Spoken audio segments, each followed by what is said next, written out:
Royal Navy ships have been a regular presence in Bahrain, although not formally permanent, since the 1980s. 4 destroyers operate from Mina Salman, and it also supports frigates. But this landmark deal to improve and expand the facilities will mean it can accommodate the UK's new aircraft carriers when they come into service. It'll be a base where they can be maintained and supplied away from the UK. But doing business with Bahrain is controversial. In 2011, during the Arab Spring, the Shia majority protested against Sunni rule, the response condemned by many around the world as brutal. In a report last year, the Commons Foreign Affairs Committee said the aggressive manner with which Bahraini security forces dealt with the protests had damaged relations with the UK. It said Britain should be extremely careful about the message it sent by working with Bahrain, and defence cooperation, it said, should not be unconditional. And the parliamentary record Hansard reveals questions are still being asked pretty much every week by concerned MPs. But the chairman of the committee behind last year's report has welcomed the new Bahrain base.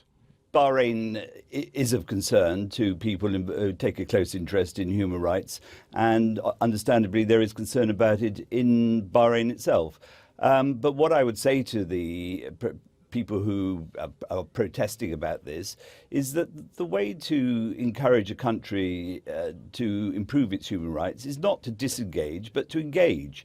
And by having a strategic facility like this, we're going to have more Brits on the ground there. We're going to have more dialogue, more access to the people not on the ground in Bahrain, and so I don't think that this deal should not go ahead because of the current human rights situation.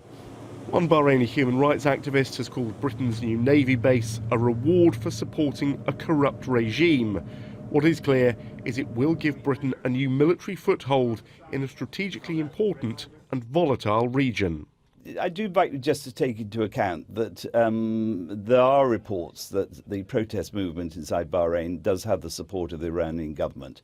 Iran doesn't want us to have a base here, so there may just be a connection that some of the protesters are being influenced by those who actually don't want Britain to have a base here for strategic reasons. It is a fast-moving world and there's a lot of interacting issues around this, and so I think we actually have to look at the whole thing in the round. There are many unanswered questions about the cost, size and timescale for this new base, and whether Britain has included any diplomatic conditions. But Britain has made its decision. James Hurst, Forces News, Westminster.